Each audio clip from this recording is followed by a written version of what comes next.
Hi. Okay.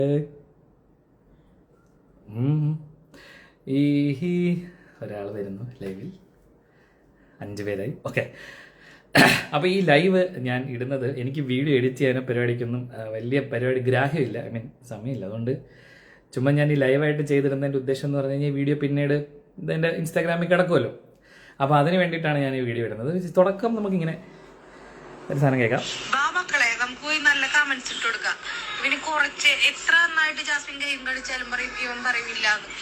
എല്ലാവരും അപ്പോൾ അതായത് ഇത് ജാസ്മിൻ എന്ന് പറയുന്ന ബിഗ് ബോസ് ഹൗസിനകത്തുള്ള എൻ്റെ ഒരു കണ്ടസ്റ്റൻ്റ് ആയിരുന്ന ജാസ്മിൻ്റെ PR ഗ്രൂപ്പിൽ നടന്ന ഒരു കോൺവെർസേഷനാണ്. അതായത് എൻ്റെ ഏത് വീഡിയോ, എൻ്റെ ഏത് പോസ്റ്റ് വന്നാലും അതിൻ്റെ താഴെ ഇപ്പോൾ വന്ന് കമൻ്റ് ഇടുക, എന്നെ കുറ്റം പറയുക, കുഴപ്പമില്ല. പക്ഷെ എൻ്റെ വീട്ടുകാരെയും എൻ്റെ അച്ഛനെ വയ്യായികേനെ ഉൾപ്പെടെയുള്ള പല കാര്യങ്ങളെയും കുറ്റപ്പെടുത്തുക, എൻ്റെ ഫാമിലി ലൈഫിനെ പറ്റി കുറ്റം പറയുക, അങ്ങനെ കുറേ സാധനങ്ങൾ ഇങ്ങനെ കിടന്ന് കുറച്ചധികം ദിവസമായിട്ട് എൻ്റെ ഒരു ഇൻ്റർവ്യൂ വന്ന സമയം തൊട്ട് അതിൻ്റെ അടിയിൽ കിടന്ന് ഓടുക. അപ്പോൾ നമ്മൾ എന്താ ചെയ്യാൻ പോകണമെന്ന് വെച്ച് കഴിഞ്ഞാൽ നമ്മൾ ഈ പറഞ്ഞ ബിഗ് ബോസ് ഹൗസിൻ്റെ ഒരു റിവ്യൂ നടത്താൻ പോവുകയാണ്. ഇത് ഒരു എപ്പിസോഡിൻ്റെ റിവ്യൂ, നേരത്തെ കഴിഞ്ഞ ഒരു എപ്പിസോഡിൻ്റെ റിവ്യൂ ആണ്. അപ്പോൾ ഈ റിവ്യൂ എന്ന് പറയുന്നത് ഞാനൊരു റിവ്യൂവർ. ഓക്കെ, റിവ്യൂവറിന് ഗെറ്റപ്പ് ചേഞ്ച് ഒന്നുമില്ല. ഞാനൊരു റിവ്യൂവറാണ്. നമ്മൾ റിവ്യൂ ചെയ്യാൻ പോകുന്ന 2 ആൾക്കാരെ കുറിച്ചാണ്. ഒന്ന് സിബിൻ, ബിഗ് ബോസ് ഹൗസിൽ നിന്നും ഭീരുവിനെ പോലെ ഒളിച്ചോടിയ, പേടിച്ചോടിയ സിബിൻ എന്ന് പറയുന്ന ഒരു കണ്ടസ്റ്റന്റിനും, പിന്നെ ഇപ്പോൾ ബിഗ് ബോസ് ഹൗസിൽ വളരെ സ്ട്രോങ് ആയിട്ട് വളരെ എല്ലാ വീക്കെൻഡ് എപ്പിസോഡിലും ലാലേട്ടൻ പറഞ്ഞ കാര്യങ്ങൾ തരണം ചെയ്തുകൊണ്ട് ശക്തമായി മുന്നോട്ട് പോയിക്കൊണ്ടിരിക്കുന്ന ജാസ്മിൻ എന്ന് പറയുന്ന ആ ഒരു സഹോദരി, ആ ഒരു പോരാളി, strong lady of Big Boss season 6നെ കുറിച്ചാണ് നമ്മൾ 2 കണ്ടസ്റ്റൻസിനെ കുറിച്ചാണ് നമ്മൾ കമ്പയർ ചെയ്യാൻ പോകുന്നത്. അപ്പോൾ അതിന് വേണ്ടിയിട്ട് ഞാൻ നിങ്ങളുടെ ശ്രദ്ധ സ്വീകരിക്കുന്നത് സീസൺ 6ലെ എപ്പിസോഡ് 37 ഡേ 26. അപ്പോൾ ആ എപ്പിസോഡിൽ ഒരു ചെറിയ ശകലം നമുക്ക് കാണാം. വലിയ പിടിയൊന്നുമില്ല. അപ്പോൾ അതായത് ഈ സീൻ എന്ന് പറയുന്നത് ജിൻഡോ ചേട്ടൻ ജാസ്മിൻ മൈക്ക് ധരിക്കാതെ കിടക്കുന്ന സായി പറഞ്ഞു കൊടുത്തു. അതിനുശേഷമുള്ള സീനാണ് കേട്ടോ. സീനാണ് നോക്കിക്കൊള്ളേ. അതായത് ഈ സീൻ നടക്കുന്നത് എന്നെ കാണാൻ പറ്റുമോ? ഈ സീൻ നടക്കുന്നത് ലാൽ സാറിന്റെ ഒരു എപ്പിസോഡ് കഴിഞ്ഞ് തൊട്ടടുത്ത ദിവസമാണ് കേട്ടോ. ഒന്നുകൂടെ ഓക്കെ. സായിയുടെ ഐറ്റം പൊട്ടിയിട്ടുണ്ട്. പരിപാടി നടക്കൂല, ചിന്തോട്ടം പറയുന്നു. താൻ പോടോ, മൈക്ക് ഇടാൻ പറ്റില്ല, എനിക്ക് സൗകര്യമില്ല. അതായത് ജാസ്മിൻ, ഓക്കെ ഇനി ഞാൻ ഫ്രണ്ട് ക്യാമറ ഇടാം. എവിടെ ഫ്രണ്ട് ക്യാമറ വരൂ. അതായത് ജാസ്മിൻ മൈക്ക് ധരിക്കാതിരിക്കുകയാണ്. മനസ്സിലായില്ലേ? ജാസ്മിൻ ബിഗ് ബോസ് ഹൗസിനുള്ളിൽ മൈക്ക് മാറ്റി വെച്ചപ്പോൾ ക്യാപ്റ്റൻ വന്ന് ഇടപെടുകയാണ്. മൈക്ക് ധരിക്കൂ ജാസ്മിൻ എന്ന് പറയുന്നു. പക്ഷെ ജാസ്മിൻ മൈക്ക് ധരിക്കുന്നില്ല. ജാസ്മിൻ മൈക്ക് മാറ്റി വെച്ചിട്ട് ബിഗ് ബോസുമായി നിസ്സഹകരണം പറഞ്ഞിരിക്കുകയാണ്. അവിടെ മൈക്ക് ധരിക്കാൻ പറ്റില്ല, എനിക്ക് സൗകര്യമില്ല എന്ന് പറയുകയാണ്. ഞാൻ ഇപ്പോൾ താഴെ കമന്റ് വരുന്ന തീരെ ഗ്രഡ്ജ് ഇല്ലല്ലോ. എനിക്ക് എന്തിന് ജാസ്മിൻ്റെ അടുത്ത് ഗ്രഡ്ജ്? എനിക്ക് ഗ്രഡ്ജ് നിങ്ങളോടാണ്.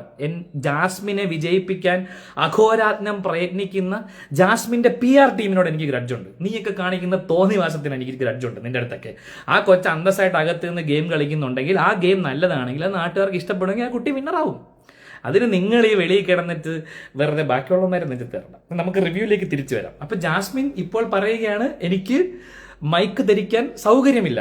ഓക്കെ, വീണ്ടും കാണിക്കുക എന്നൊക്കെ പറയുന്നത് ഭയങ്കര മ്ലേച്ഛകരമായ കാര്യമാണ്. പക്ഷെ ഈ ഭാഷ വളരെ സംസ്കാരമുള്ള ഭാഷയാണ്. നോക്കൂ, ഇവനെ നിങ്ങൾ നോക്കണം. ഇവൻ എന്ന് പറഞ്ഞ മനസ്സാക്ഷി ഇല്ലാത്ത, ജാസ്മിനോട് വെറുപ്പ് മാത്രമുള്ള ഒരു കണ്ടസ്റ്റന്റ് ആണ് ഈ സിബിൻ. അവന് ജാസ്മിനോട് വെറുപ്പാണ്. ആ വെറുപ്പുള്ളവൻ എന്താ ചെയ്യുന്നത്? ജിൻഡോ ജാസ്മിനെ ചൊറിയാൻ പോകുമ്പോൾ, അല്ലെങ്കിൽ ജിൻഡോ ജാസ്മിൻ്റെ ഒരു മോശാവസ്ഥയിൽ ജിൻഡോ ചേട്ടൻ ഇങ്ങനെ പറയുമ്പോൾ സിബിൻ എന്താ ചെയ്യുന്നതെന്നറിയോ? ജിൻഡോട്ടാ മിണ്ടാതിരിക്കും, വിട് ജിൻഡോട്ടാ എന്ന് പറയുകയാണ്. അത്രയ്ക്കും വൃത്തികെട്ടവനാണ് ഇവൻ. മനസ്സിലായില്ലേ? മനസ്സാക്ഷി ഇല്ലാത്ത പരമനാറിയാണ് ഈ സിബിൻ. എനിക്ക് എന്നെ എന്തുവേണം പറയാമല്ലോ. ഓക്കെ, എന്ത് മോശമാണ് സിബിൻ. നിനക്ക് മനസ്സാക്ഷി ഉണ്ടോ സിബിൻ? ഒരു പെൺകുട്ടി ഇങ്ങനെ വയ്യാതെ കിടക്കുമ്പോൾ ഇങ്ങനെയൊക്കെ ചെയ്യാവോ? നിനക്ക് മനസ്സാക്ഷി ഉണ്ടോ സിബിൻ? ഒരു മനസ്സാക്ഷി ഇല്ലാത്തവനാണ് നീ സിബിനെ. അത് മോശമായിപ്പോയി ആ കാണിച്ചത്. അപ്പൊ ബിഗ് ബോസ് എന്ത് ചെയ്യുന്നു നോക്കണം നമ്മൾ കേട്ടാ. ധരിക്കാൻ പറഞ്ഞിട്ടും ജാസ്മിൻ മൈക്ക് ധരിക്കുന്നില്ല ഗായ്സ്. നിങ്ങൾ മനസ്സിലാക്കണം, ജാസ്മിൻ സ്ട്രോങ് ലേഡിയാണ്. സിബിനോട് ഇതുപോലെ ബിഗ് ബോസ് മൈക്ക് ധരിക്കാൻ പറഞ്ഞിട്ട് സിബിൻ മൈക്ക് ധരിക്കാതിരുന്നില്ല. അവൻ വീക്ക്, അവന് ഇതില്ല, മറ്റേ ശക്തിയില്ല, മെന്റൽ സ്ട്രെങ്ത് ഇല്ല. എന്നാൽ ജാസ്മിന് മെന്റൽ സ്ട്രെങ്ത് ഉള്ളത് കൊണ്ടാണ് ബിഗ് ബോസ് മൈക്ക് ധരിക്കാൻ പറഞ്ഞിട്ട് കരഞ്ഞ് മെഴുകി പുറത്തിറങ്ങി എന്ന് പറയുന്ന ആൾക്കാർ, സിബിൻ കരഞ്ഞ് മെഴുകി പുറത്തിറങ്ങി. എന്നാൽ ജാസ്മിൻ വളരെ സ്ട്രോങ് ആയിട്ട് അകത്ത് നിന്ന് കളിച്ചുകൊണ്ടിരിക്കുകയാണെന്ന് പറയുന്നവന്മാർ എവിടെടാ ഈ എപ്പിസോഡ് കാണാത്തത്? കണ്ണു പറഞ്ഞ് നോക്കടാ നിങ്ങളുടെ സ്ട്രോങ് ലേഡി കാണിക്കുന്ന.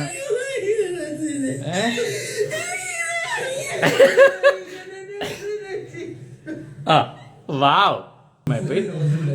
അപ്പൊ അത് ഭയങ്കര വിഷമമായിപ്പോയി. ജിൻഡു ഏട്ടൻ നമുക്ക് എല്ലാവർക്കും വിഷമമായിപ്പോയി. അപ്പൊ അത് നടന്നെന്ന് പറഞ്ഞ ഒരു സ്ട്രോങ് ലേഡി, ബിഗ് ബോസിൽ നിങ്ങളിപ്പോ പറയുന്ന സ്ട്രോങ് ലേഡിയാണ് ഈ പറഞ്ഞ ഒരു വിഷയം ഉണ്ടാക്കിയത്. അപ്പൊ സ്വാഭാവികമായിട്ട് ഇങ്ങനെ ഇമോഷണൽ ബ്രേക്ക് ഡൗൺ ഉണ്ടാകുന്ന ഒരാളെ എന്താ ചെയ്യുക? ബിഗ് ബോസ് കൺഫെഷൻ റൂമിലേക്ക് വിളിക്കും. അങ്ങനെ ബിഗ് ബോസ് കൺഫെഷൻ റൂമിലേക്ക് ജാസ്മിനെ വിളിച്ചു ട്ടാ. അപ്പൊ കൺഫെഷൻ റൂമിൽ നടക്കുന്ന കാര്യങ്ങൾ എന്താന്ന് മനസ്സമാധാനമായിട്ട് നിങ്ങളെ കാണിക്കുന്നില്ല. അതെന്താ കാണിക്കാത്ത? അതെന്താ കാണിക്കാത്ത? എന്താ കൺഫെഷൻ റൂമിൽ നടക്കുന്ന കാര്യങ്ങൾ എന്താ കാണിക്കാത്ത? ഇപ്പൊ ഇവിടെ വന്നിട്ട് ആ മറ്റേ മനസാക്ഷി ഇല്ലാത്ത സിബിൻ ഈ ഗബ്രീൻ എന്തൊക്കെയോ പറയുന്നുണ്ട് കേട്ടോ. സിബിൻ ഗബ്രീനെ സമാധാനിപ്പിക്കാനൊക്കെ ശ്രമിക്കുന്നുണ്ട്. അവൻ വെറും മനസാക്ഷി ഇല്ലാത്തവന്. ജാസ്മിൻ ഇവിടെ എന്തോ പറയുന്നുണ്ട്. ജാസ്മിൻ എന്താ പറയുന്നത് നോക്കാം. Come on come on guys. എനിക്ക് ഈ എഡിറ്റിംഗ് ഒന്നും വരില്ല, നിങ്ങളെത്തി ക്ഷമിക്കണം എന്നോട് കേട്ടാ. ഇത് മിക്കവാറും ബിഗ് ബോസ് വന്ന് തൂക്കിയെടുത്ത് കളയും. നമ്മള് മെഡിക്കൽ റൂമിൽ കൊണ്ടുവന്നു. അവിടെ അവന്റെ എന്താ പറയാ, നമ്മുടെ പേര് അതാ ജാസ്മിനെ വീണ്ടും ജാസ്മിൻ. നിങ്ങൾ ഇപ്പോഴും മനസ്സിലാക്കേണ്ട ഒരു കാര്യം എന്ന് പറഞ്ഞാൽ കൺഫെഷൻ റൂമിൽ ജാസ്മിൻ ഇരിക്കുന്നുണ്ട്. ഇതുപോലെ എത്ര നേരം ജാസ്മിൻ കൺഫെഷൻ റൂമിൽ ഇരുന്നിട്ടുണ്ടെന്ന് അറിയോ? ഇതൊക്കെ നിങ്ങളെ കാണിച്ചിട്ടുണ്ടോ? നിങ്ങളെ കാണിച്ചിട്ടില്ലല്ലേ? എന്താ കാണിക്കാത്ത? നിങ്ങൾ ചിന്തിക്കാത്ത എന്താ കാണിക്കാത്തതെന്ന്? എന്താണ് ജാസ്മിൻ കൺഫെഷൻ റൂമിനകത്ത് നടക്കുന്നത്? നിങ്ങൾ എന്താ കാണിക്കാത്ത? ഇതാരെങ്കിലും നിങ്ങൾ ചിന്തിച്ചിട്ടുണ്ടോ? ആരെങ്കിലും ഇതൊക്കെ എടുത്ത് ചോദിച്ചിട്ടുണ്ടോ എവിടെയെങ്കിലും? എന്താണ് ജാസ്മിൻ കൺഫെഷൻ റൂമിൽ സംസാരിക്കുന്നത്? എന്തൊക്കെയാണ് ജാസ്മിനോട് കൺഫെഷൻ റൂമിൽ കാണിക്കുന്നത്? ഉണ്ടോ? ആരൊക്കെയോ പറയുന്നത് ലൈവിലുണ്ടോ കേട്ടോ. ലൈവ് കാണുന്ന വെറും ഒരു മാക്സിമം പേര് 30,000 പേര് അല്ലെങ്കിൽ 25,000 പേര്, അതിൽ കൂടുതൽ പേര് ലൈവ് കാണുന്നുണ്ടോ? സാധാരണ ജനങ്ങൾ, അതായത് വീട്ടിലിരിക്കുന്ന അമ്മമാരും പെങ്ങന്മാരും ഒക്കെ കാണുന്നത് ഇതുപോലെയുള്ള എപ്പിസോഡ്സ് ആണ്. ഈ എഡിറ്റഡ് 1 മണിക്കൂർ കണ്ടന്റ് ആണ് അവർ കാണുന്നത്. അതിനുള്ളിൽ എന്ത് നടക്കുന്നത് അതേ അവർക്ക് കാണാൻ പറ്റുള്ളൂ, അല്ലാതെ ബാക്കിയൊന്നും അവർക്ക് കാണാൻ പറ്റില്ല. ഇനി നോക്കിക്കോട്ടാ. ഇനി വേറൊരു സാധനം ഉണ്ടേ, ഞാൻ ഇപ്പൊ ശരിയാക്കി തരാം. എനിക്ക് എഡിറ്റിംഗ് വലിയ പരിപാടി. ഇത് കേൾക്കോ. അതായത് ജാസ്മിന് വീട്ടിൽ നിന്ന് പോണമെന്ന് പറയാണ് ജാസ്മിൻ. ഇത് കോറസ് ആയിട്ട് പറഞ്ഞു. ഞാൻ ഒറ്റയ്ക്ക് പറഞ്ഞുകൊണ്ടാണ് ബിഗ് ബോസ് എന്നെ ഇറക്കി വിട്ടത്.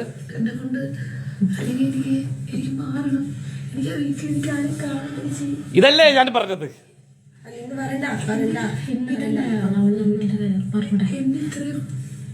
കേക്ക് കേക്കണം.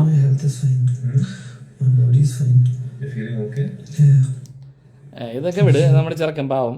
അടുത്ത ജാസ്മിൻ പാ. ഇനി കൂടുതലൊന്നും ഞാൻ പറയുന്നില്ല, ഞാൻ അതവിടെ നിർത്താം. അതായത് പരിപാടി എന്ന് പറഞ്ഞു കഴിഞ്ഞാൽ ജാസ്മിൻ പറയുകയാണ് എനിക്ക് ഇനി വീട്ടിലേക്ക് തിരിച്ചു പോകണ്ട, എനിക്ക് പുറത്തേക്ക് പോകണം, എനിക്ക് പറ്റുന്നില്ല ഇവിടെ പിടിച്ചു നിൽക്കാനെന്ന്. മെന്റലി സ്ട്രോങ് ആയിട്ടുള്ള ജാസ്മിൻ അത് പറയുകയാണ്. എനിക്ക് പറ്റുന്നില്ല ബിഗ് ബോസ്, എനിക്ക് ഇനി വീട് പറ്റില്ല, എനിക്ക് ഇവിടെ ഉള്ളവരെ കാണണ്ട, എനിക്ക് ഇവിടെ പോകണ്ട, പിന്നെ വെറുതെ വിടും ബിഗ് ബോസ്, പുറത്തേക്ക് വിടൂ. കോറസ് ആയിട്ട് പറഞ്ഞുകൊണ്ടാണ് ബിഗ് ബോസ് വിടാതിരുന്നത്. കോറസ് ആയിട്ട് പറഞ്ഞുകൊണ്ടാണ്. 3 പേര് അപ്പുറം ഇപ്പുറം നിന്നുകൊണ്ടാണോ ബിഗ് ബോസ് വിടാതിരുന്നത്? അപ്പം കുട്ടി പറയാണ് എനിക്ക് പുറത്ത് പോകണം, എന്നെ വെളിയിലേക്ക് വിടൂ എന്ന് പറയാണ്. ഇത് തന്നെയല്ലേ ആ മെന്റലി സ്ട്രോങ് അല്ലാത്ത സിബിനും പറഞ്ഞത് അല്ലേ? ഒട്ടും മെന്റലി സ്ട്രെങ്ത് ഇല്ലാത്ത, ഒട്ടും ഗെയിം കളിക്കാൻ അറിയാത്ത, മനസ്സാക്ഷി ഇല്ലാത്ത ആ സിബിൻ ഇത് തന്നെയല്ലേ പറഞ്ഞത് പുറത്ത് പോകണമെന്ന്. എന്നിട്ട് എന്താ ചെയ്തേ? അടുത്ത് നോക്കൂ. ഉച്ചയ്ക്ക് 1:20 വരെ ആ വീട്ടിൽ മറ്റൊരു ആക്ടിവിറ്റീസും നടന്നിട്ടില്ല. ഉച്ചയ്ക്ക് 1:30 വരെ ആ വീട്ടിലുള്ള പുതിയ പവർ ടീം പേരെടുത്തു, പുതിയ പവർ ടീം ചാർജ് എടുത്തു, പുതിയ ക്യാപ്റ്റൻ ചാർജ് എടുത്തു. അവിടെ ഒരു ആക്ടിവിറ്റിയും ആ വീട്ടിൽ നടന്നിട്ടില്ല. ചോറും കറിയും വെക്കുന്ന അല്ലാതെ വേറൊരു ആക്ടിവിറ്റിയും ഈ സമയം വരെ ആ വീട്ടിൽ നടന്നിട്ടില്ല. എന്ത് കാര്യം? ഇതുപോലെ തന്നെയാണല്ലോ സിബിനും മെന്റലി മറ്റേ ബ്രേക്ക് ഡൗൺ ആയിട്ട് ആ വീട്ടിന്റെ മൂലയെ മാറിയിരുന്നപ്പോൾ അവിടെ നോമിനേഷൻ നടത്തി. അവിടെ ലാലേട്ടൻ, മറ്റേ നമ്മുടെ AI ലാലേട്ടനെ കൊണ്ടുവന്നു. അവിടെ ആക്ടിവിറ്റീസ് സ്റ്റാർട്ട് ചെയ്തു. മെന്റലി സ്ട്രോങ് അല്ലാത്തവനായതുകൊണ്ടാണ് അവൻ മെന്റലി അവനെ നമ്മൾ കൺസിഡർ ചെയ്യാനേ പാടില്ല. എന്നാൽ ജാസ്മിൻ ഇമോഷണൽ ബ്രേക്ക് ഡൗൺ വന്നു കഴിഞ്ഞാൽ ബിഗ് ബോസ് വീട് സ്തംഭിക്കും. നിങ്ങൾക്ക് അറിയില്ല അത്. കാരണം എന്താണെന്നറിയോ? She is very strong. അതുപോലെ തന്നെ അവളെ വിഷമിച്ചിരിക്കുന്ന കാണുമ്പോൾ നിനക്കും വിഷമമുണ്ടോ? അത് മാത്രമേ ഉള്ളൂ. എന്നിട്ട് ഇടവും വലവും നിന്ന് ജാസ്മിനെ ഉപദേശിക്കുന്നവരൊക്കെ ഉണ്ട് കേട്ടോ ഒരുപാട്. ഇനി എനിക്ക് കൂടുതൽ ഞാൻ ഇതിനെ കുറിച്ച് ഇനി വിശദമായി ഞാൻ പോകുന്നില്ല. ഇപ്പോഴും ജാസ്മിൻ കൺഫെഷൻ റൂമിൽ നിന്ന് ഇറങ്ങിയിട്ടില്ല. ജാസ്മിൻ എന്നിട്ട് കൺഫെഷൻ റൂമിൽ നിന്ന് ഇറങ്ങുന്നു. ജാസ്മിൻ അവിടെ കിടക്കാനുള്ള ഒരു അവസരം കൊടുക്കുന്നു, ജാസ്മിൻ ഉറങ്ങാനുള്ള ഒരു അവസരം കൊടുക്കുന്നു, റെസ്റ്റ് എടുക്കാനുള്ള ഒരു അവസരം കൊടുക്കുന്നു. പിന്നെ നിങ്ങൾ പറഞ്ഞ വേറൊരു വിഷയം എന്ന് പറയുന്നത് നിരാഹാരം. മെന്റലി സ്ട്രോങ് അല്ലാത്ത സിബിൻ ഭക്ഷണം കഴിക്കാതെ അവിടെ നിരാഹാരം കിടന്നു. ഇവര് ഇപ്പൊ ഈ ജാസ്മിൻ പിന്നെ എന്താ ചെയ്തത്? ഭക്ഷണം നല്ല വയറു നിറയെ കഴിച്ചിട്ടാണ് പോയി കിടന്നത്? ഇല്ല, ജാസ്മിനും ഭക്ഷണം കഴിച്ചിട്ടില്ല, നിരാഹാരം കിടന്നു. നിരാഹാരം കിടന്ന ജാസ്മിൻ ഭക്ഷണം കഴിക്കുന്ന സമയം, പ്രിയ സുഹൃത്തുക്കളെ നിങ്ങൾ മനസ്സിലാക്കുക, ജാസ്മിൻ ഭക്ഷണം കഴിക്കുന്ന സമയം എന്ന് പറയുന്നത് നിങ്ങൾ നോക്കൂ, ഇത് എന്റെ സമയമല്ല, ബിഗ് ബോസ് തന്നെ പറയുന്നത്. 36-ാമത്തെ ദിവസം വൈകുന്നേരം 5:05 ജാസ്മിൻ ആ വീട്ടിൽ ഭക്ഷണം കഴിക്കുന്നത്. ഓക്കെ, വൈകുന്നേരം 5:05, രാവിലെ തൊട്ട് വൈകുന്നേരം 5 മണി വരെ നിരാഹാരം നടത്തി ആ വീട്ടിൽ ഒരു കാര്യത്തിനും സഹകരിക്കില്ല എന്ന് പറഞ്ഞ് കൺഫെഷൻ റൂമിനകത്ത് കയറിയിരുന്ന ജാസ്മിനെ പറഞ്ഞ് സമാധാനിപ്പിച്ച് 5 മണി വരെ ആ വീട്ടിൽ ഒരാക്ടിവിറ്റീസും നടത്തിയിട്ടില്ല. എന്നിട്ട് 5:05 അവരെ എന്താ കൺഫെഷൻ റൂമിനകത്ത് സംസാരിച്ചത്? എന്താണ് സംസാരിച്ചത് നമുക്കറിയില്ല. എന്താ നിങ്ങൾ കാണുന്ന, ഞാൻ മാത്രമല്ല, ബിഗ് ബോസ് ഹൗസിൽ നിന്ന് പുറത്തിറങ്ങിയ കണ്ടസ്റ്റൻസ് അഭിജിത്ത് ആണെങ്കിലും ഗബ്രി ആണെങ്കിലും പറയുന്നു നിങ്ങൾ കാണുന്നത് എഡിറ്റഡ് വേർഷൻസ് ആണ്. അപ്പൊ എന്താ നടന്നത് അവിടെ? എന്താ സംഭവിച്ചത് അവിടെ? പറ, നിങ്ങൾ പറ.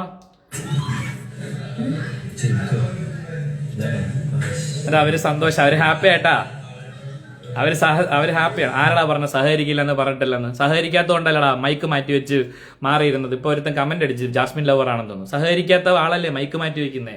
സഹകരിക്കാത്ത ആളല്ലേ ലിവിംഗ് റൂമിൽ വന്നിരിക്കാത്തത്? അതിന്റെ അർത്ഥം സഹകരണം എന്നാണോ സഹോദര? അല്ല, അവര് സ്ട്രോങ് ആണ്. അത് സ്ട്രോങ് മനസ്സിലായില്ലേ? പിറ്റേ ദിവസമാണ് നിങ്ങൾക്ക് ഒരു ഗുരുവില്ലായിരുന്നു. എക്സാക്ട്ലി, എന്നെ ഉറങ്ങാനാണ് പറഞ്ഞത് ഡോക്ടർ. ഞാൻ ഒന്നും പറയുന്നില്ല, ഞാൻ പറയാം, വിശദമായി ഞാൻ പറയാം. ഇത് കഴിഞ്ഞിട്ട് അവര് ചിരിച്ച് ഭക്ഷണം കഴിക്കുന്നു. സൂപ്പർ. ജാസ്മിനും ഗബ്രിയും 5:20. ഇത് കേട്ടോട്ടാ, ഇതാണ് ഐറ്റം. ഇതാണ് എനിക്ക് പറയാനുള്ളത് മെയിനായിട്ട്. 36-ാമത്തെ ദിവസം വൈകുന്നേരം 5:20. 5:20 വരെ ആ വീട്ടിൽ ഒരു ആക്ടിവിറ്റി നടന്നിട്ടില്ല. 5:20 വരെ ആ ആക്ടിവിറ്റിയിൽ എന്താ നടന്നത്? ആ വീട്ടിൽ എന്താ ആക്ടിവിറ്റി നടന്നത്? 5:20 വരെ ഒന്നും നടന്നിട്ടില്ല. എന്നാൽ മെന്റലി സ്ട്രോങ് അല്ലാത്ത, ഒട്ടും ഗെയിം കളിക്കാൻ അറിഞ്ഞൂടാത്ത, മനസ്സാക്ഷി ഇല്ലാത്ത ആ ഒരു വൃത്തികെട്ടവനായിട്ടുള്ള സിബിൻ എന്ന് പറഞ്ഞൊരു കണ്ടസ്റ്റന്റ് അവിടെ വിഷമിച്ച് ആ മുക്കി പോയി ബീം ബാഗിൽ ഇരുന്ന സമയത്ത് ഇവിടെ നോമിനേഷൻ നടക്കുന്നു. ഇവിടെ 50-ാമത്തെ ദിവസത്തിന്റെ സെലിബ്രേഷന്റെ ഭാഗമായിട്ട് AI-യിൽ ലാൽ സാർ വരുന്നു. അങ്ങനെ വീട്ടിൽ ആക്ടിവിറ്റീസ് ഒക്കെ നടക്കുന്നു. എന്നാൽ സിബിൻ ആ മൂലയിൽ വിഷമിച്ച് മാറിയിരിക്കുന്നതുകൊണ്ട് ഇവിടെ ആർക്കും ഒരു പ്രശ്നമില്ല. നേരെ മറിച്ച് ജാസ്മിൻ എന്ന കണ്ടസ്റ്റന്റ് വിഷമിച്ച് മാറിയിരുന്നപ്പോൾ, അത് എന്ത് കാരണം കൊണ്ടെന്ന് പോലും അറിയില്ല അവർക്ക്, അവര് തന്നെ ചെയ്ത കാരണമാണ് കേട്ടോ. ജനങ്ങളുടെ അഭിപ്രായം എന്ന് പറഞ്ഞ് അടിച്ചേപ്പിക്കുന്ന സാധനമല്ല, അവര് തന്നെ ചെയ്ത ഒരു കൺഫ്യൂഷൻ കാരണം. വേട്ടയാടേണ്ട എന്തിനാ? എടാ, ഞാൻ ജാസ്മിനെ പറഞ്ഞെടുത്തോട്ടെ. അപ്പൊ അങ്ങനെ ഒരാള് മാറിയിരുന്നപ്പോ, അവരൊരു വിഷമം കൊണ്ട് മാറിയിരുന്നപ്പോ, ആ വിഷമം തീർക്കുന്നത് വരെ ആ വീട്ടിലുള്ള 19 പേർക്കും ഒരു വിലയില്ല. ജാസ്മിനാണ് അവിടെ എല്ലാം. മനസ്സിലായോ? ഞാൻ പറഞ്ഞു വരുന്നത് മനസ്സിലായോ? ഞാൻ ഇപ്പൊ പറയുന്നത് ഒരു ദിവസത്തെ ഒരു കണ്ടന്റ് മാത്രമാണ്. അതായത് എപ്പിസോഡ് 37 ഒരു കണ്ടന്റ് മാത്രം എടുത്താൽ ഞാൻ പറയുന്നത്. ഞാൻ ജാസ്മിനെ, എനിക്ക് ജാസ്മിനോട് ഒരു ഹേറ്ററും ഇല്ല. ഞാൻ വീണ്ടും എടുത്തെടുത്ത് പറയാം, എനിക്ക് ജാസ്മിനോട് ഒരു വെറുപ്പുമില്ല. ഞാൻ ആ വീട്ടിൽ നിന്ന് അവസാനമായി കൺഫെഷൻ റൂമിലിരുന്ന് നോമിനേഷൻ ഡേയിൽ ഞാൻ പറഞ്ഞത് ഇതാണ്: എനിക്ക് ജാസ്മിനോടും ഗബ്രിയോടും എനിക്ക് ആരോടും ഒരു എതിർപ്പില്ല.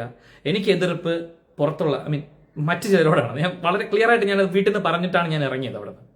എനിക്ക് ജാസ്മിനോട് ഇപ്പോഴും എനിക്കൊരു ദേഷ്യമില്ല. പക്ഷെ നിങ്ങൾ, ജാസ്മിന്റെ PR ടീം, എനിക്ക് നിങ്ങളോടാ പറയാനുള്ളത്. ജാസ്മിന്റെ പൈസ മേടിച്ചിട്ടാണോ മേടിക്കാതെയാണോ എന്നൊന്നും എനിക്കറിയില്ല. PR ടീം, നിങ്ങൾ കുത്തിയിരുന്ന് എന്നെയും എൻ്റെ വീട്ടുകാരെയും എൻ്റെ കൂട്ടുകാരെയും ടാർഗറ്റ് ചെയ്ത് മെസ്സേജ് അയക്കുന്നതും, ടാർഗറ്റ് ചെയ്ത് വീഡിയോസ് ഉണ്ടാക്കുന്നതും, റീല് ചെയ്യുന്നതും, കമന്റ് ഇടുന്നതും, നിങ്ങൾ എന്നെ എന്ത് വേണോ പറഞ്ഞാൽ ഞാൻ കേൾക്കും. പക്ഷെ എൻ്റെ വീട്ടുകാരെയോ എൻ്റെ സുഹൃത്തുക്കളെയോ നിങ്ങൾ നുള്ളി നോവിപ്പിച്ചാൽ ഞാൻ നോയിക്കൊണ്ടിരിക്കില്ല. അപ്പൊ എനിക്ക് ഈ PR ടീമിൽ അംഗങ്ങൾ ആരാണെന്നൊന്നും എനിക്കറിയില്ല. നിങ്ങൾ ആരാണ്, നിങ്ങൾ എന്താണെന്നൊന്നും എനിക്കറിയില്ല. എനിക്ക് ആകെ അറിയാവുന്നത് നിങ്ങൾ ആർക്ക് വേണ്ടിയാണോ ഈ പരിപാടി, ഈ ആർക്ക് വേണ്ടിയാണോ ഈ മൂന്നാം കിട പരിപാടി കാണിക്കുന്നത്, എനിക്ക് അയാളെ അറിയാവും. അപ്പൊ അതുകൊണ്ട് ഞാൻ അയാളുടെ ഗെയിമിനെയാണ് പറയുന്നത്. ഞാൻ അയാളുടെ പേഴ്സണലായിട്ട് അയാളുടെ ഒരു കാര്യത്തെ ഞാൻ ഇവിടെ ചൂണ്ടിക്കാണിക്കുന്നില്ല. അയാൾ ഗെയിമിൽ എന്താ ചെയ്യുന്നതെന്നാണ് ഞാൻ പറയുന്നത്. നിങ്ങൾ ഇത്രയും സ്ട്രോങ് എന്ന് നിങ്ങൾ പറഞ്ഞ് നിങ്ങൾ വാഴ്ത്തിക്കൊണ്ട് വരാൻ ശ്രമിക്കുന്ന ഒരാൾ എന്തുകൊണ്ട് സ്ട്രോങ് ആയി? ആ വീട്ടിൽ അയാൾക്കെതിരെ ഗെയിം കളിച്ച ഒരാൾ ഇപ്പോൾ ആ വീട്ടിലുണ്ടോ? അവരൊക്കെ ഓഡിയൻസിന്റെ വോട്ട് കൊണ്ടാണ് പുറത്തേക്ക് വന്നത്. എന്തുകൊണ്ട് ഗബ്രി പുറത്തുപോയി? ജാസ്മിന് ഒറ്റയ്ക്ക് ഗെയിം കളിക്കാൻ വേണ്ടിയിട്ടാണ് ഗബ്രി പുറത്തു പോയത്. ഗബ്രി തനിയെ ഇറങ്ങി കൊടുത്താണോ? നിങ്ങൾ പറ. അപ്പൊ ഞാൻ ഇങ്ങനെ അക്കമിട്ട എപ്പിസോഡ് നമ്പർ 1 മുതൽ നിങ്ങൾക്ക് അറിയാൻ കൃത്യമായിട്ട് ഈ സീനൊക്കെ എവിടെയാ തുടങ്ങിയത്. ഒരു ഫോൺ കോൾ ആ വീട്ടിനുള്ളിലേക്ക് വന്ന അപ്പത്തൊട്ടാണ്.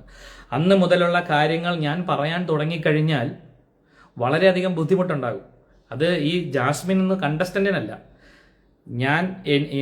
ഞാൻ സ്നേഹിക്കുന്ന ഒത്തിരി പേർക്ക് അതൊക്കെ ബുദ്ധിമുട്ടാവും. അതുകൊണ്ട് മിണ്ടുന്നില്ല ഞാൻ. മനസ്സിലായില്ലേ? Jasmine game കളിക്കൂ. ജാസ്മിൻ വളരെ മനോഹരമായ ഗെയിം കളിക്കുന്നുണ്ടെങ്കിൽ ജാസ്മിൻ വളരെ മനോഹരമായ ഗെയിം കളിക്കൂ. ജാസ്മിൻ വിജയിക്കൂ. ജാസ്മിൻ ഈ ബിഗ് ബോസ് സീസൺ 6 ചാമ്പ്യനായി തിരിച്ചിറങ്ങി വരൂ. എല്ലാവിധ ആശംസകളും. അത് ജാസ്മിന്റെ ഗെയിം നല്ലതാണെങ്കിൽ നിങ്ങൾ ജാസ്മിനെ സപ്പോർട്ട് ചെയ്യും, അല്ലാതെ മറ്റുള്ളവന്മാരെ നെഞ്ചത്ത് ചോട്ടിയിട്ടല്ല. ഈ പാവപ്പെട്ട ജിൻഡോ ചേട്ടനെ നിങ്ങൾ ആലോചിക്കണം. സംസ്കാരമായ ഭാഷ ഞാൻ കാണിച്ചൊരു ആംഗ്യത്തിന്റെ പുറത്താണ് എന്നെ എന്തോരം ചെയ്തെന്നറിയോ? ഈ ജിൻഡോ ചേട്ടനെ എന്തൊക്കെ വിളിച്ചിട്ടുണ്ടെന്നറിയോ? എന്തൊക്കെ പ്രായം ഒരു വിഷയമല്ല, ശരി, എന്നാലും ഊളെ, മരവൂളെ, മറ്റവനെ എന്താണ്, ഷൊട്ടൻ, കരിഞ്ഞ മത്സ്യകന്യകൻ, ഇങ്ങനെയൊക്കെ വിളിക്കുന്ന ആൾക്കാരെ ചോദ്യം ചെയ്തിട്ടുണ്ടോ? ജയിലിലിട്ട് ജിൻഡോ ചേട്ടനെ അടിച്ചു. തിരിച്ചായിരുന്നെങ്കിലോ? ഇന്നിപ്പോ ജാസ്മിന്റെ കഴുത്തിൽ ഇങ്ങനെ എന്തോ തട്ടിയതിന്റെ പേരിൽ അവിടെ മഞ്ഞക്കാർഡ്, നീലക്കാർഡ്, റേഷൻ കാർഡൊക്കെ കൊടുത്തില്ലേ? ആധാർ കാർഡ് എല്ലാം കൊടുത്തില്ലേ? ജാസ്മിനെതിരെ എന്താ മോളെ ജാസ്മിനെ അടിച്ചു. അപ്പോ എന്താ പറയാ, she started getting her support only in last 2 weeks. അതൊന്നും എനിക്ക് അറിഞ്ഞൂടാ. എന്താണെങ്കിലും ഇപ്പം PR ടീം ഇറങ്ങിയിട്ടുണ്ട്. ജാസ്മിനെ നന്നായി വെള്ളഭൂഷണം ശ്രമിക്കുന്നുണ്ട്. അതായത് ഹൗസിനുള്ളിൽ ഇപ്പൊ കയറിയ സാബു ചേട്ടനാണെങ്കിലും ശ്വേത മേനൻജി ആണെങ്കിലും എന്താ പറഞ്ഞേ, അവര് ഹൗസിനുള്ളിൽ ജാസ്മിൻ ഇങ്ങനെ പറയുമോ? ആരെങ്കിലും ഒക്കെ ഇങ്ങനെ ഒരു അകത്ത് കണ്ടസ്റ്റൻസിനെ കയറ്റി വിട്ട് അങ്ങനെ പറയിപ്പിക്കുവോ? അങ്ങനെ പറയാവോ? ജനങ്ങളിലേക്ക് ഒരു മെസ്സേജ് കൊടുക്കുകയാണ്, Jasmin you are a strong contestant. അങ്ങനെ ചെയ്യാവോ? അങ്ങനെ ചെയ്യിപ്പിക്കാവോ? ശരിയാണോ? അല്ലെങ്കിൽ അങ്ങനെ അവർ പറഞ്ഞിട്ടുണ്ടെങ്കിൽ അത് എയർ ചെയ്യാവോ? എഡിറ്റിൽ വിടാവോ? ദാറ്റ് ഇസ് ആക്ച്വലി നമ്മൾ എന്താ പറയുക, നമ്മൾ വെളിയിലുള്ള ജനങ്ങളെ സ്വാധീനിക്കുകയാണ്. സീസൺ 1 വിന്നർ വന്നിട്ട് പറയാണ്, Jasmin you are a strong contestant. അത് എന്തിനാണ് അങ്ങനെയൊക്കെ ചെയ്യിപ്പിക്കുന്നത്? എന്തിനാണ്? എന്റെ ചോദ്യം അതാണ്. അങ്ങനെയൊക്കെ ചെയ്യിപ്പിക്കുന്നത് എന്തിനാണ്? അതെ, ഇപ്പൊ ഋഷിയെ ചീത്ത പറഞ്ഞു. ഞാനിപ്പം എനിക്കൊരു കമന്റ് വന്നു, ഋഷിയെ ചീത്ത പറഞ്ഞു. ഋഷിനെ ഇപ്പൊ എന്തിനാ ചീത്ത പറഞ്ഞു? നിങ്ങൾ ആലോചിച്ച് നോക്ക്. അടി വിടി എന്നൊക്കെ വിളിച്ചെന്ന് പറയും. എന്ത് പിന്നെ നടികൾ നടിയെന്നല്ലാതെ പിന്നെ നമ്മൾ എന്ത് വിളിക്കും? അപ്പൊ എടിയെന്നല്ല നമ്മളിപ്പോ എന്താ വിളിക്കുക? എടി. ഇപ്പൊ ഇവിടെ ആരാ എടിയെന്ന് വിളിക്കാത്ത ആരാ ഉള്ള വീട്ടില്? ഇപ്പതാ ഞാൻ പ്ലേ ചെയ്ത വീട്ടിൽ ജാസ്മിൻ എന്താ വിളിച്ച ജിൻഡോനെ? നിങ്ങൾ ജാസ്മിനെ സ്നേഹിക്കുന്നുണ്ട്, എനിക്ക് ഒരു കുഴപ്പമില്ല സഹോദരന്മാരെ, സുഹൃത്തുക്കളെ. പക്ഷെ മറ്റുള്ള ഒരാൾ നെഞ്ചത്ത് ചവിട്ടിയിട്ട് ആവരുത് എന്ന് എനിക്ക് പറയാനുള്ളൂ. ഓക്കെ, ജാസ്മിൻ വിന്നർ ആവുന്നതിൽ എനിക്ക് സന്തോഷമേ ഉള്ളൂ. ജാസ്മിൻ വിന്നർ ആവുകയാണെങ്കിൽ എനിക്ക് സന്തോഷമേ ഉള്ളൂ. അതിന് എനിക്കൊരു കുഴപ്പമില്ല. Because for me Bigg Boss is over. എനിക്ക് ബിഗ് ബോസ് തീർന്നു. ഞാൻ ബിഗ് ബോസിൽ നിന്ന് പുറത്തേക്ക് വന്ന നിമിഷം തൊട്ട് തന്നെ എനിക്ക് ബിഗ് ബോസ് കഴിഞ്ഞു. പിന്നെ ഒബ്വിയസ്ലി നമ്മൾ പുറത്തിറങ്ങുമ്പോൾ ആൾക്കാർ സംസാരിക്കുമ്പോഴും ഇന്റർവ്യൂവിൽ പോകുമ്പോഴും അവർക്ക് തന്നെ അറിയാവുന്ന ബിഗ് ബോസ് വഴിയാണ്. അപ്പോൾ അവർ ബിഗ് ബോസിന്റെ ചോദ്യങ്ങളെ ചോദിക്കും, ഞാൻ അതിനെ ഉത്തരം പറയാൻ പറ്റുള്ളൂ. അല്ലാതെ ഞാൻ ഈ ജാസ്മിനെതിരെ ഗ്രഡ്ജും പിടിച്ചുകൊണ്ട് എനിക്ക് അതിന് മാത്രമൊന്നും ഇല്ല. ആ കുട്ടിയുടെ അടുത്ത് ഞാൻ പറഞ്ഞില്ലേ, എന്റെ മേഖല വേറാണ് സഹോദര. ബിഗ് ബോസ് കഴിഞ്ഞു. എനിക്കിനി എന്റർടൈൻമെന്റ് അതാണ് എന്റെ മേഖല. അത് നല്ല വൃത്തിയായിട്ട് അന്തസ്സായിട്ട് ഞാൻ ചെയ്യാൻ ശ്രമിക്കുന്നു. അപ്പൊ അങ്ങനെ ഞാൻ ചെയ്യാൻ ശ്രമിക്കുന്ന സമയത്ത് നിങ്ങളെപ്പോലുള്ള PR ടീമുകൾ ദയവ് ചെയ്ത് എൻ്റെ അടുത്ത് വന്നിട്ട് എന്നെ ചീത്ത പറയുന്ന പരിപാടി നിർത്തുക. അത് എന്നെ നിങ്ങൾ പറഞ്ഞാലും ചിലപ്പോൾ ഞാൻ കണ്ണടയ്ക്കും. പക്ഷെ എൻ്റെ വീട്ടുകാരെയോ എൻ്റെ മകനെയോ എൻ്റെ കൂട്ടുകാരെയോ പറഞ്ഞാൽ ഞാൻ നോക്കിക്കൊണ്ട് നിൽക്കില്ല സഹോദരന്മാരെ. ഞാൻ റിയാക്ട് ചെയ്യും. ഇനി അക്കമിട്ട് എപ്പിസോഡ് നമ്പർ 7 മുതൽ പറയാനാണ് നിങ്ങൾ ഇതിൻ്റെ അടിയിൽ വരുന്ന കമൻസ്. അതിനാണെങ്കിൽ അക്കമിട്ട് തന്നെ പറയും. PR ടീം സഹോദരങ്ങളെ, ജാസ്മിൻ ചേച്ചി ജയിപ്പിക്കാൻ നോക്ക്. വെറുതെ എൻ്റെ അണ്ണാക്കിയിട്ട് കുത്തം വരല്ലേ കേട്ടോ. അപ്പോൾ എല്ലാവർക്കും സന്തോഷം, സമാധാനം. എൻ്റെ തിരുവനന്തപുരം അണ്ണാ, നിങ്ങളൊക്കെയാണ് എൻ്റെ പ്രചോദനം അണ്ണാ. Thank you. അപ്പോൾ എല്ലാവർക്കും താങ്ക് യു. എന്താ പറയാ, ഒന്നും പറയാനില്ല. അപ്പോൾ ഇനിയും എപ്പിസോഡിന്റെ ബാക്കിയുണ്ട്, നിങ്ങളിരുന്ന് കാണണം. ഹോട്ട്സ്റ്റാറിലുണ്ട് എപ്പിസോഡ് 37 കണ്ടാൽ നോക്കിയാൽ നിങ്ങൾക്ക് അറിയാം എന്താണ് അവിടെ നടന്നതെന്നൊക്കെ കൃത്യമായിട്ട് അറിയാം. ഒരു പ്രാവശ്യമല്ല, ഒന്നിൽ കൂടുതൽ പ്രാവശ്യം നടന്നിട്ടുണ്ട്. മനസ്സിലായില്ലേ? ഡെയിലി എത്ര പ്രാവശ്യം, ഒരാഴ്ചയിൽ എത്ര പ്രാവശ്യം കൺഫെഷൻ റൂമിൽ ജാസ്മിൻ പോകുമെന്നും ജാസ്മിന് വരുന്ന എഴുത്തുകൾ എന്താണെന്ന് എനിക്ക് അറിഞ്ഞൂടാ. ചിലപ്പോൾ ബാറ്ററി നേരെ നിരിക്കൂ, അല്ലെങ്കിൽ ഡ്രസ്സ് വരാൻ വൈകും എന്നുള്ള മെസ്സേജൊക്കെ ആയിരിക്കും. എന്തായാലും ജാസ്മിന് മാത്രമേ അവിടെ ലെറ്ററുകൾ വരാറുള്ളൂ. ഇങ്ങനെയുള്ള കാര്യങ്ങളും കൂടെ ഞാൻ പറയണം. പിന്നെ വീക്കെൻഡ് എപ്പിസോഡ് ഡയറക്ടറിനോടാണ് എനിക്ക് പറയാനുള്ള സഹോദര, ഈ ബിഗ് ബോസിന്റെ വീക്കെൻഡ് എപ്പിസോഡ് ഡയറക്ടർ താങ്കളുടെ പാർഷ്യാലിറ്റി, താങ്കളുടെ സ്വാർത്ഥ താല്പര്യം എത്രത്തോളമാണെന്ന് കൃത്യമായി എൻ്റെ തെളിവുണ്ട്. ഇയാൾ ഒരാളുമായി സംസാരിച്ച കോൾ റെക്കോർഡ് അല്ലെങ്കിൽ ഇയാൾക്ക് കിട്ടിയ ഇൻഫർമേഷൻസ് ഇയാൾ എത്ര രീതിയിൽ ഉപയോഗിച്ചു എന്നെനിക്ക് കൃത്യമായ തെളിവുകൾ എൻ്റെ കയ്യിലുണ്ട്. ഞാൻ അതൊന്നും പുറത്ത് വിടാതിരിക്കുന്നത് ഇയാളെ കരുതിയിട്ടല്ല. ആ ഷോനെ ഡിപ്പെൻഡ് ചെയ്ത് 100-300 പേര് ജോലി ചെയ്യുന്നുണ്ട്. അവരെയൊക്കെ ഓർത്തിട്ടാണ്. മനസ്സിലായില്ലേ? നിങ്ങൾ ഒരുത്തൻ കിടന്ന് അവിടെ കാണിക്കുന്ന ഇത് തെമ്മാടിത്തരത്തിന് അനുഭവിക്കുന്ന അവരൊക്കെ ആയിപ്പോ. അതുകൊണ്ട് ഞാൻ മിണ്ടുന്നില്ല. മനസ്സിലായില്ലേ? നിങ്ങൾ ഈ കണ്ടസ്റ്റൻസ് സെലക്ട് ആവുന്നതിന് മുന്നേ ഇൻസ്റ്റാഗ്രാമിൽ പോയി ഫോളോ ചെയ്യുന്ന പരിപാടിയും തിരിച്ച് ഫോളോ ചെയ്യുന്ന പരിപാടിയൊക്കെ എനിക്കറിയാം. ഒരു ബിഗ് ബോസ് സീസണിൽ ആ കണ്ടസ്റ്റന്റ് സെലക്ട് ആവുന്നതിന് മുന്നേ തന്നെ ഇൻസ്റ്റാഗ്രാമിൽ ഈ പറയുന്ന വീക്കെൻഡ് എപ്പിസോഡ് ഡയറക്ടർ അവരെ ഫോളോ ചെയ്യും. ഇത് കുറെ കാലമായിട്ട് നടക്കുന്നുണ്ട്. സീസൺ 4 തൊട്ടൊക്കെ നടക്കുന്നുണ്ട്. എന്നിട്ട് അവർക്ക് വേണ്ടിയിട്ടുള്ള പരിപാടികൾ വീക്കെൻഡ് എപ്പിസോഡിൽ ഡിസൈൻ ചെയ്യുന്ന സഹോദര. പിന്നെ പറയും ഞാൻ ഒറ്റയ്ക്കല്ലല്ലോ, എൻ്റെ കൂടെ കുറെ പേരുണ്ട്. ചുമ്മാതിരിക്കുക. നിങ്ങൾ 10 കണ്ടന്റുമായിട്ട് വരും. 10 കണ്ടന്റ്. അതിൽ ഏത് കണ്ടന്റ് വേണം വേണ്ട എന്ന് തിരഞ്ഞെടുക്കാൻ മാത്രമേ അവർക്ക് അവകാശമുള്ളൂ. ഈ 10 കണ്ടന്റും താങ്കളുടെ തലച്ചോറെന്നാണ് വരുന്നത്. അപ്പൊ എനിക്കും താങ്കളോടും പറയാനുണ്ട്. പേരെടുത്ത് തന്നെ പറയും സമയമാകുമ്പോൾ. ഇപ്പൊ ഷോ നടക്കട്ടെ കേട്ടാ. അപ്പോൾ എല്ലാം പറഞ്ഞ പോലെ ഗായ്സ്, എനിക്ക് ചോദ്യങ്ങളൊക്കെ വന്നിട്ടുണ്ട്. ചോദ്യങ്ങൾക്ക് ഉത്തരം കൊടുക്കാം. ബ്രോസെൻ മുല്ലപ്പൂ ഗ്രൂപ്പ് ലിങ്ക് ഞങ്ങൾ പണി കൊടുക്കാം. വേണ്ട, അവർ ജീവിച്ചു പോട്ടെ, അതിൻ്റെ ഒരു ആവശ്യമില്ല. ജിൻഡോ ചേട്ടൻ നടുപടി. ജിൻഡോ ചേട്ടൻ നാട്. ഇനി നിങ്ങൾ നോക്കിയോ ജിൻഡോയുടെ കണ്ടന്റ് പുറത്ത് വരുന്നുണ്ടോ ഈ വീക്കെൻഡ് ഈ എപ്പിസോഡ്സ്? ഞാൻ പറയുന്നില്ല, നോക്ക് നിങ്ങൾ. ജിൻഡോ ചേട്ടനെ കാണാനുണ്ടോ അവിടെ? ഏറ്റവും മനോഹരമായിട്ടുള്ള കണ്ടന്റ് കൊടുക്കുന്ന ആളാണ് ജിൻഡോ ചേട്ടൻ. അവിടെ കാണാനുണ്ടോ?